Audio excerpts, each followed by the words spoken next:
I'm Harrison Graham. It's time for another Chicago Bears Now mailbag from Take the North. He says, do you trust DAndre Swift as RB1? I trust that he's going to be productive. I trust that Ben Johnson will put him in better positions to succeed than Shane Waldron and Thomas Brown did. I trust that he will hit some home runs. I'm not sure I trust that from a down-to-down standpoint, he will always make the right decision. Now, no running back makes the right decision every time, but there were too many times last year where, it may not be a 12-yard play, but 2 to 4 yards were available, and poor vision or just too self-confident to try and hit the home run would turn it into a negative play. Sometimes in the NFL, you got to take 2 yards and move on. That's just how it goes. So that's the question with Swift, is can he be more consistent with his vision? Can he be a more willing in-between-the-tackles runner? Obviously, the offensive line should help a lot.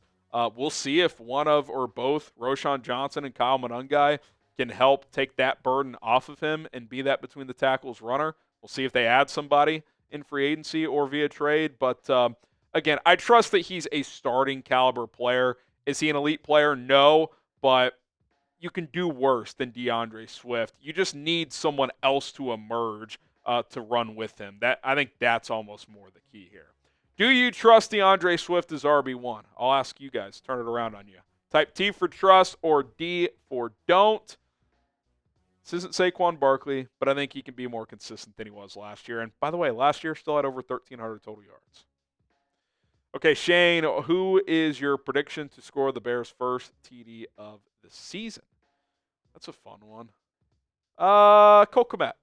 Little play action, little mesh type of concept. Him and Loveland cross each other, and Cole Kmet springs free. A little 7-yard touchdown for Caleb Williams. Mike Nintendo Master, who are the 5 wide receivers that make the team? Well, 5, 6, we'll see. I'll give you, let's go with 6. If I'm picking 6, I think those 4 are all pretty safe. Zacchaeus would have to have a pretty bad camp to not make the team. I think Duvernay's on this team as a returner. Burden's going to be in the mix there potentially, but I think Duvernay, they brought him in here for a reason. And then it comes down to the last spot. Does Tyler Scott earn a spot? Does Miles Boykin get a spot? Does Jade Walker or J.P. Richardson, 2 UDFAs that showed good in rookie minicamp, do they earn a spot, one of them? That would be my guess, that you've got your top 4 that are all pretty much safe, especially your top 3. Zacchaeus, mostly safe. Duvernay, on the bubble, but probably on the right side of the bubble. And then I would guess one more spot. I hope Tyler Scott shows a lot and makes this team, but I do think he's going to have to earn it. All right, subscribe to the channel. Bears Now is a family. Hit that sub button. Myself, producer Cullen, we bring the content to you, and it's all for you. So we appreciate it, and the easiest way to help us grow is to get involved. Subscribe, light up the comment section, hit the like button, tell a friend about this channel. All those things help a ton. Zachary, hashtag Bears, was curious about Ben Johnson's offense, if it's more deep downfield attacking or short motion-based attacks. Well, I think he does everything, right? There's going to be deep shots in there. There's going to be quick game. I do think at its core, it's establishing quick game, and this is if it's like Detroit's offense last year, which you'll see some similar, you'll see some different. Get the quick game going, find the matchup, get yards after the catch, run the rock. They're going to run the football a lot, play action off of it. Those 3 games, quick game, run game, play action off the run. I think that is what you're going to see a lot. That's what Ben Johnson wants to do. Now, he'll adapt to what he has, but the Bears have a lot of talent to work with, so I don't think he's going to have to, reinvent how he calls offense. Obviously, different quarterback, so he's going to lean into what Caleb does well, just like he did with Jared Goff, but I think those are some core principles of what he wants to do. Tedros, what'll have the most total yards? Rome, DJ, or Luth? Love that. I don't think it'll be Burden. I just think there's a lot of mouths to feed there, and rookie receiver, that's probably not going to be the case. I would lean DJ, but it wouldn't shock me if it was Rome. It wouldn't shock me if next year it was Burden. I'll go DJ 1, Rome 2, Burden 3 in terms of ordering those 3. Maybe Colston Loveland will have something to say about it. Get yourself a jersey today. Chatsports.com/Loveland. That link is in the comments and description of this video. Get the 8-4 jersey right now, baby.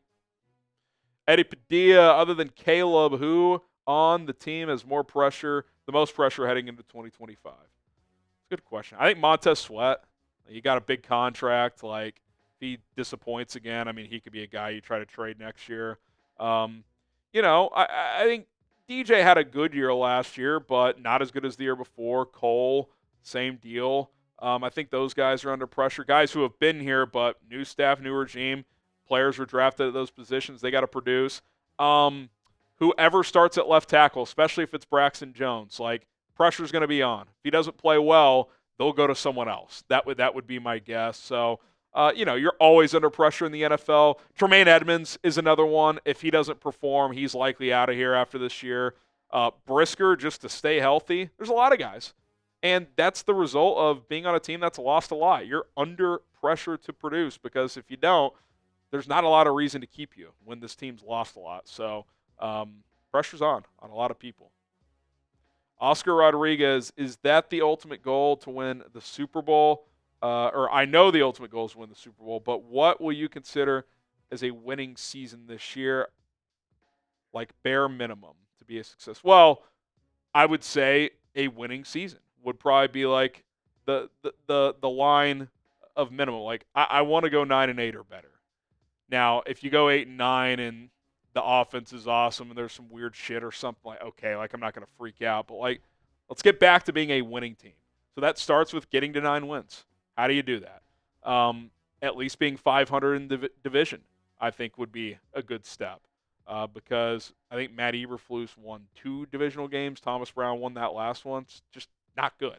Let's get to 9 wins. Anything after that, that would be a great season. But like, baseline of success, to your point, have a winning season, and that means you got to win 9 games. Speaking of which, fill in the blank. The Bears will win blank games this year. Are they going to get to 9? Could it be more? 10, 11, 12, 15? How many wins for the Bears? Let us know. LaCoura, if Zay Frazier is better than Tyrique, could the Bears possibly trade him in the offseason during next offseason? Possibly. If Stevenson ends up being a backup this year, though, he'll have 1 year left on his deal next offseason. You're probably looking at like a late day 3 pick at that point, like 6th, 7th. So, sure, you could do it, and maybe you would if Frazier's for sure a starter and you keep Terrell Smith as like the top outside backup corner. You could certainly go that route. But I also think, like, I like Zay Frazier. I like the skill set. He also needs to put on weight.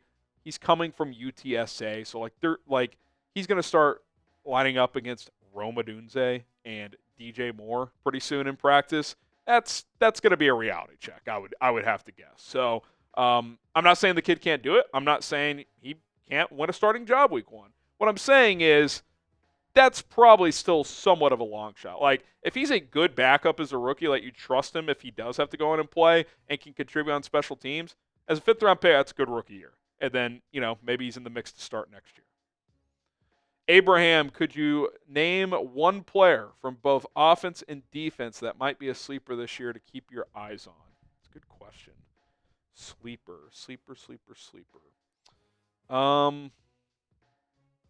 Gosh, I don't want to include rookies because I don't think that's the way to go.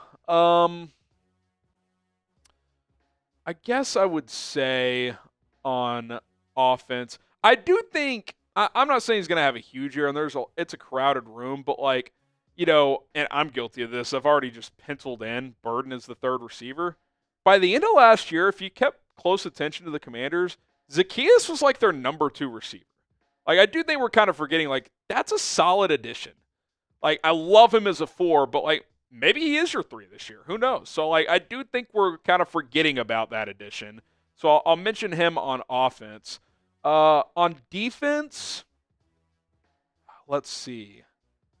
I will go with, gosh, I I don't think Andrew Billings qualifies as a sleeper. I'll go deep sleeper here. I don't even know if he's going to make the team, but I don't know that you have a true backup nose at this point in time. Jonathan Ford kind of flashed late last year.